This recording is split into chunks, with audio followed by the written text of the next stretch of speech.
I was in Essen a few weeks ago, sitting in this old wood-paneled pub. It's a place that served the Ruhr Valley steelworkers since, the days of the Wirtschaftswunder. Right. And usually at 6 p.m., that place should have been just a wall of noise. You'd hear clinking glasses, smell the grease, and that old coal dust scent. But it was silent. Really? Completely silent. The only sound was the owner, Hans, just polishing this glass he'd already cleaned, 3 times. Yeah. So I asked him about the green transformation, and he didn't give me a lecture, on economics or anything. He just reached into the bar and pulled out 2 things. Okay. First, this framed photo of his grandfather from 1955 standing in front of the local blast furnace. Then he pulls out his latest electricity bill, and he just lays them side by side on the dark wood. Wow. And he says, "My grandfather helped build a country out of rubble." His voice was just completely flat. "I'm watching them turn the country back into rubble to save the weather." That's a heavy statement. It was, but the weirdest part was his tone. There was no anger. It was just this chilling resignation. He told me his neighbor, a master technician at BASF for 30 years, just moved his family to Ohio, because that's where the jobs are now. To Ohio.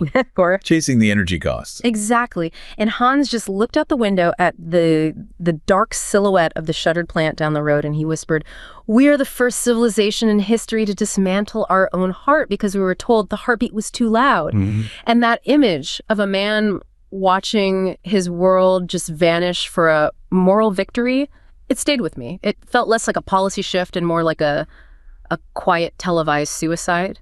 Because the elites in Berlin are talking about being a global climate role model, but the model being built isn't some green utopia. It's an industrial graveyard. It's an industrial graveyard. And looking at Hans, I realized this isn't just Germany's story.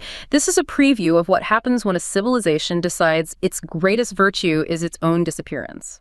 And that really gets to the core of what we need to unpack today. What you're describing is the tension we're here to explore. We're essentially conducting a forensic autopsy of Germany's entire economic model. Right. A forensic autopsy. I like that. For 70 years, the sound of Europe was that hum, the relentless pounding of steel, the hiss of chemical reactors in places like Ludwigshafen and Essen. That was the Wirtschaftswunder. The economic miracle. The economic miracle. And the mission for this deep dive is to figure out why that sound is fading. What were the structural failures that allowed this decay? And maybe more importantly, what's replacing it on the global stage? Some are calling it the tectonic trough, right? It's not just a normal recession. No, absolutely not. This isn't a typical cyclical slowdown you can fix with a few interest rate tweaks. This is structural exhaustion, a systematic dismantling of every competitive advantage they once had. So if Germany was the blueprint for high-value manufacturing, now it's a blueprint for something else entirely. It's a blueprint for what happens when a civilization dismantles its industrial heart based on a series of, political and ideological decisions. And it's that silence you mentioned in the pub. That's the terrifying part. Yeah. We were watching a nation go from being the export champion of the world to staring down a historic self-imposed collapse. The roar of engines is being replaced by silence, and that has catastrophic implications, not just for the Eurozone, but for everyone who relied on made in Germany. Okay, so let's get into it. Let's dissect the root causes, starting with the cold, hard data that tells us the patient is, already gravely ill. All right, let's unpack the numbers because they are stark. The timeline of this decline, we're looking at what you can only call a lost half-decade, a profound divergence from all its peers since 2019. A lost half-decade, and the numbers back that up. They absolutely do. Since 2019, the United States economy has grown by a pretty remarkable 12%. The broader Eurozone, even with all its own pressures, managed about 4% cumulative growth. Okay, and Germany? Germany, the engine of the whole bloc, posted a growth rate of 0.1%. 0.1%, so basically nothing. Effectively zero economic growth for 5 straight years. In an era where everyone else was expanding, that points to something much deeper than just a slump. It's a severe underlying condition. And it's actually worse than just stagnation. If you look at where Germany's GDP should have been, based on its history and its peers, the cumulative gap is around 23%. 23%, that's huge. It's a deeper economic hole than they faced after the 2008 global financial crisis. This confirms the diagnosis. It's structural exhaustion, not a temporary correction. And the structural tiredness, it has to be hitting the foundation of the economy the hardest, right? The famous middle stand. Exactly. And we hear that term a lot, but for anyone who doesn't know, this isn't just small and medium-sized businesses. These are the hidden champions. Thousands of them, right? Often family-owned, hyper-specialized. Hyper-specialized. Yeah. They make the one specific screw or the high-precision sensor that the rest of the world absolutely relies on. They are the true backbone of German prosperity. So what's happening to them? We're seeing the most visible damage right there. They're not investing anymore. No new equipment, no R&D. They're just hoarding cash, operating in defense mode, trying to survive. The opposite of what made them successful. They were always reinvesting. Always. Now they're just de-risking and cutting costs, which, starves the engine of any future growth. And are they surviving? The survival rate is grim. The latest projections for 2025, we've seen nearly 40,000 German businesses file for bankruptcy. 40,000. It's a massive wave of failure. And when the SMEs, the most agile and specialized companies, start collapsing in that volume, the systemic pressure from energy, from regulations, is just completely overwhelming. So to really understand how deep this goes, I guess we have to look at the industry that defines made in Germany, the automotive sector. The car. It's the ultimate symbol.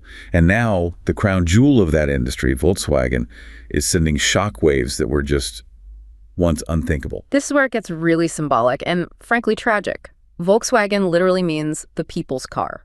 And that's the company announcing it's dramatically reducing its footprint at home.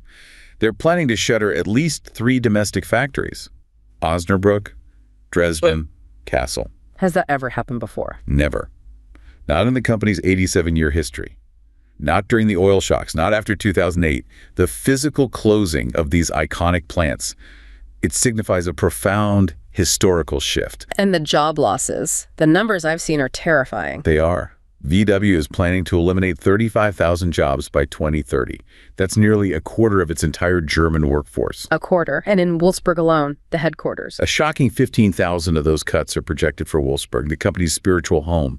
And the workers who are left are facing potential wage cuts of up to 20% just to stay afloat. That's more than an economic shift. That's a social earthquake. And the dominoes must be falling everywhere. They're already falling. VW is the epicenter. Audi is cutting 7,500 positions. Ford closed its Saarlouis site completely. They reduced a workforce of 7,000 down to a 1,000-person dismantling crew. A dismantling crew. So their job is to literally unmake the factory. Literally unmake it. And the suppliers, those middle stand champions, are suffering even more. ZF Friedrichshafen is cutting 14,000 jobs. Continental, 7,500. This isn't just a downturn, it's the deindustrialization of the German heartland. The capacity is physically migrating out. Which brings us to the core problem, the whole German export model. It's fundamentally broken. It's no longer profitable to make things there and sell them to the world. It's being crushed by what analysts call a pincer movement. A pincer movement. Okay, so what are the 2 jaws of that pincer? The first jaw is the China shift. For decades, the Germany-China relationship was, perfect. Germany sold the high-tech machinery China needed to build itself up. And China's new middle class bought German luxury cars. Win-win. Exactly. But that relationship is over. Structurally. Permanently. China is no longer just a customer.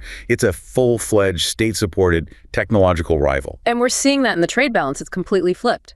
It's a massive reversal. By 2025, Germany is facing a record trade deficit with China of nearly $90 billion. And it's not about T-shirts. It's about technological supremacy, especially in electric vehicles. The one area where German engineering was supposed to be untouchable? Supposed to be. Look at the EV market now. Chinese brands. They occupy 8 of the top 10 spots for best-selling models worldwide. BYD alone has a 20% global market share. The Germans are struggling to get single digits. And it comes down to cost, right? It's all cost. VW's own internal analysis showed their EVs cost 40% more to produce in Germany than their Chinese competitors. They just can't compete on price, burdened by energy, labor, everything. So China is squeezing them from the east on tech and cost. What's the other jaw of the pincer from the west? That would be the United States. Specifically, a major policy shift on April 2nd, 2025. The U.S. basically moved away from the old free trade framework and imposed a general 10% tariff on all imports. On everything, not just targeted tariffs. Across the board. A general 10% tariff. For an export-dependent economy like Germany, whose entire model relies on frictionless trade, that is a substantial barrier. And the effect was immediate. Catastrophic. German exports to the U.S. fell off a cliff. Motor vehicles down 14%, specialized machinery down nearly 10%. They're caught in a structural trap. They can't sell competitively to China, and now they can't sell affordably to the U.S. The model that built the Wirtschaftswunder is officially structurally broken. And that breakdown is just a symptom. The core disease is uncompetitive production cost. And that leads us straight to the most controversial part of this story. The energy suicide. The energy suicide. The thesis that Germany, well, willingly engineered its own collapse. And it's based on a catastrophic dual policy blunder. Okay, lay them out. First, the premature nuclear phase-out, the Atomausstieg. And second, the simultaneous ill-fated dependency on cheap Russian natural gas. Walk us through the timing of that, because it wasn't just bad luck. It was a decades-long policy choice. It was. The political momentum was building for decades. But it all came to a head after 2011, after Fukushima. Chancellor Merkel accelerated the Atomausstieg. And they shut down the last 3 plants in April 2023. Exactly. Eliminated their most stable, reliable, low-carbon baseload power source. But the fatal mistake was doing that while simultaneously relying on Russia for 55% of the nation's gas. So when that gas was cut off? They were left with nothing. Nuclear was gone by choice, cheap gas was gone by necessity, and the shockwave instantly killed their industrial competitiveness. Let's put some numbers on that shock. What did it do to prices?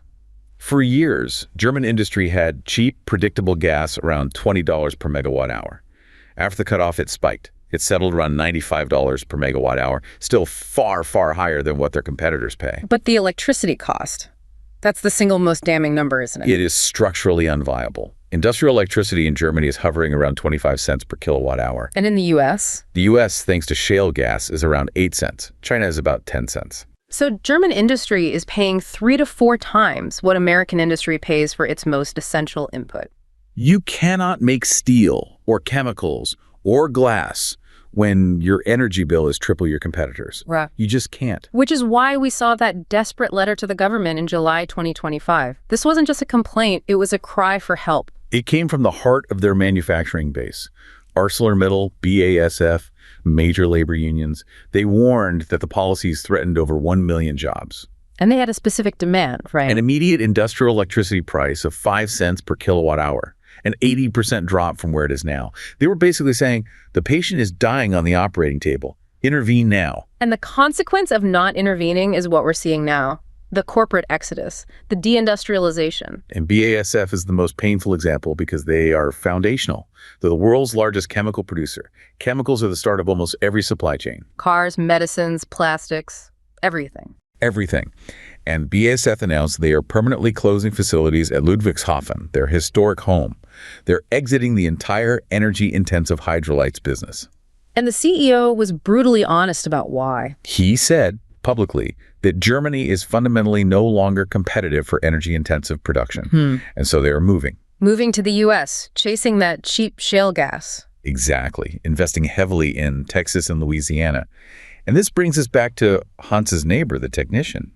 They're watching the specialized machinery being crated up and shipped out forever. This isn't temporary. It's a permanent loss of capacity. And when the chemicals leave, the whole chain snaps. The whole domino chain falls. You can't make the inputs. You can't make the high-value finished goods. Germany is structurally hollowing out its own industrial base, all because of a self-imposed energy cost. So we've established the nuclear phase-out created this immediate economic crisis, but the data shows that policy, the Atomausstieg, had a huge, measurable, and costly impact all on its own. A staggering cost in carbon, in money, and most shockingly, in human lives. Let's just quantify the loss between 2011 and 2023, when they shut down those 17 reactors. Okay, so the stated goal was climate and safety. What was the reality? The reality was a catastrophe for climate policy. Closing those 17 reactors removed about 800 terawatt hours of clean, zero-carbon electricity from the grid. 800 terawatt hours? How much is that in context? That's nearly 2 full years of Germany's entire national electricity demand. It created a massive, instantaneous energy hole. And what filled that hole? It wasn't the renewables, the solar and wind they'd been subsidizing for decades? Unfortunately, no. Renewables grew, but they're intermittent. You need something stable, 247. So analysts estimate that 98% of that lost nuclear output was replaced by burning fossil fuels. 98%. Mostly coal, I assume. Almost entirely coal. It meant that old, polluting coal stations that should have been retired decades ago had to stay online to stabilize the grid. The policy sequencing was just deadly. which creates this awful climate paradox. The policy meant to be a role model actually caused a massive increase in emissions. Precisely. That substitution of nuclear with coal caused an extra 730 million tons of co-heroes emissions over that period. And to put that number in perspective, it's more than Germany's entire annual greenhouse gas emissions for 2024. They basically added an entire extra year of pollution to the atmosphere just by getting rid of their existing clean energy source. It's just staggering. And what about the missed opportunity? What could their energy profile have looked like if they just kept the nuclear fleet? In a scenario where the nuclear fleet stayed online alongside renewables, Germany's emission-free generation in 2024 could have hit 94%. 94%. They would have virtually displaced all fossil fuels. Instead, by removing nuclear first, they guaranteed that coal and gas would stick around for much, much longer. Okay, let's talk about the financial penalty. Because all that extra CO isn't just an abstract number, it has a real cost under the EU's emissions trading scheme. This is a crucial part of the self-harm. Every ton of that extra co-euro requires buying a carbon allowance. At the average price of $78 per ton, that's 733 million tons of extra emissions works out to a financial penalty of approximately 57 billion euros. 57 billion euros, a self-imposed fine for avoidable pollution. Exactly. And that cost is ultimately paid by industry and households through higher electricity prices. If you spread that across all German households, it's about $390 per family.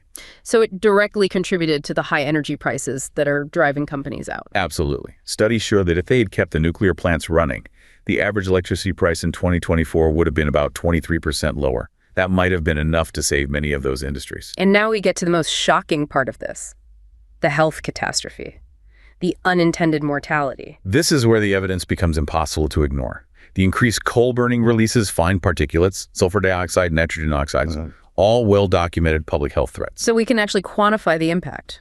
Using established World Health Organization models, analysts estimate this additional coal burning led to approximately 19,200 premature deaths across Germany between 2011 and 2023.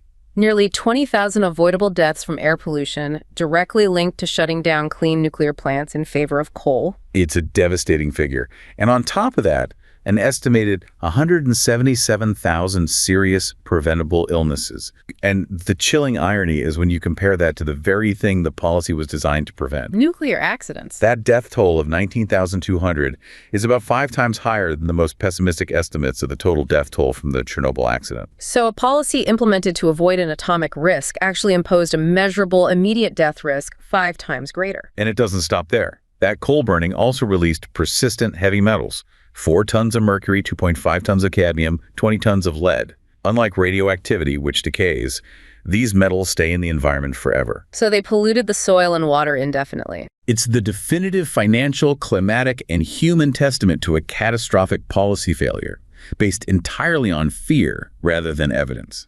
Which raises the big question. If the costs are so obviously demonstrably high, why would a rational, powerful nation choose this path? To understand that, we have to look past the economics and into the ideology. Exactly. This is Germany's Sonderweg, its special path, and it's rooted in a very specific, unique transformation of environmentalism in Germany. You're talking about the critique that it became a kind of secular dogma or carbon Calvinism. That's the one. It's the idea that environmentalism became a sort of religion for urban atheists.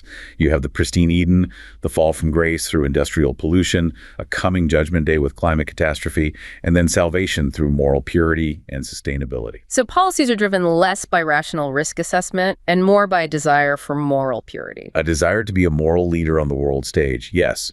And this ideological shift has a specific focus on lifestyle and consumption rather than on fundamental industrial production. And this has a class dimension, doesn't it? The movement's base is often in the professional managerial class, emphasizing ecological footprints and a politics of less. Which has very little appeal to a working class person whose wages have stagnated and is just trying to get by. It blames the individual consumer for the problem. Right. It puts the responsibility on you for driving your car instead of on the 100 corporations responsible for 71% of industrial emissions. It's a framework that makes material progress itself seem morally suspect, and it conveniently avoids a political confrontation with the most powerful, carbon-intensive sectors of the economy, like coal. But the German path, the Sonderweg, is even deeper than modern climate politics. It goes back to this unique anti-technology tradition. That's the essential context. It dates back to 19th century Romantic conservatism, which had this deep philosophical distrust of industrial modernity and large-scale technology. The Green Party in Germany emerged from a fusion of that conservative reverence for nature and a left-wing critique of big capital, Which created a political system that was uniquely susceptible to anti-nuclear sentiment. and it allowed a very strange, counterintuitive alliance to form, the Coal Alliance. The very industry that should have been the primary target of environmentalism. It was arguably the single most critical factor. Germany has massive coal reserves.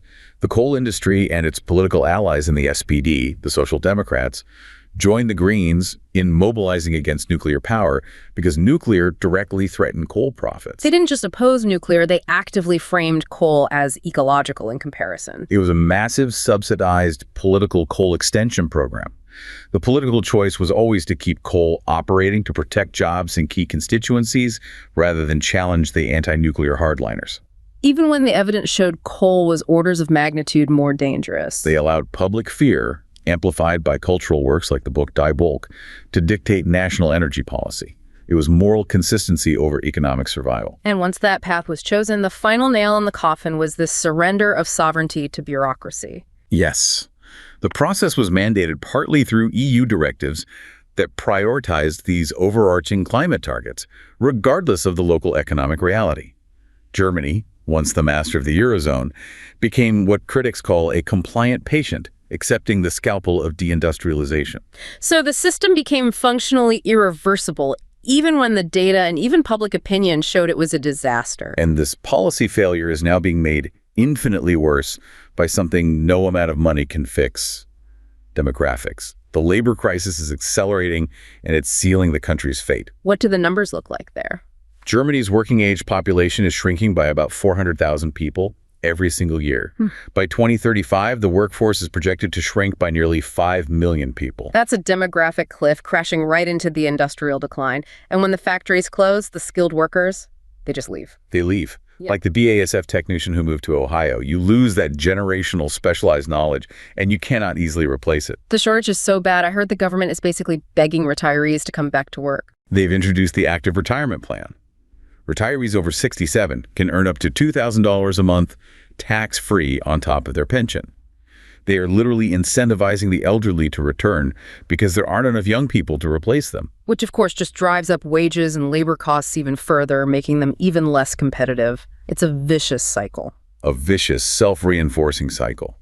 And the risk isn't just confined to Germany's borders. Germany's 25% of Eurozone GDP. When it collapses, it poses a systemic risk to the entire continent. What are the ripple effects we're seeing right now in the supply chains? Component manufacturers in the Czech Republic, Poland, northern Italy, they're all reporting sharp drops in orders as German assembly lines slow down or shut completely. A job lost in Wolfsburg means a job is lost in Poland. And the financial system must be starting to shake. The Bundesbank is flashing red warning signals. German banks have massive exposure to these industries. As the Mittelstand collapses, non-performing loans rise. This threatens the critical sovereign bank nexus. Meaning, if the banks get in trouble, the German state's ability to bail them out is compromised because its own tax base is collapsing. It risks contagion across the entire European financial system. The crisis on the factory floor is becoming a crisis of the financial system. And all of this runs completely counter to what almost every other major economy is doing. Germany is the ideological outlier. The global consensus is clear. You need stable, low-carbon baseload power for industrial survival. Japan has restarted its reactors. The US and UK are extending reactor lifetimes. Even Ukraine continues to rely on its nuclear fleet. Germany is alone, the only major industrial nation to deliberately abandon nuclear while prolonging its dependence on coal. It is the definitive tragic warning, and the lessons are clear. First, energy transitions have to be guided by evidence-based risk assessment, not fear. And second, the sequencing is critical. Absolutely critical. Renewables should displace fossil fuels first, not existing clean energy like nuclear. Removing nuclear first guarantees you'll keep running coal, which leads to higher costs, higher emissions, and worse health outcomes. And finally, the cultural narratives have to align with the evidence. Or well-intentioned policies will lock in disastrous consequences. The insistence on the Sonderweg, rooted in that romantic anti-technology tradition, it resulted in a 57 billion penalty, 19,200 premature deaths, and the permanent loss of industrial capacity. The closure of the Volkswagen factories is the symbol of defeat. The exit of titans like BASF is the evidence of decay, and the shrinking workforce seals the fate. The Made in Germany label is fading into the past, representing the slow-motion, self-imposed dismantling of an industrial superpower. This deeply structured decline serves as a definitive testament to the high price of confusing moral vanity with sound national policy.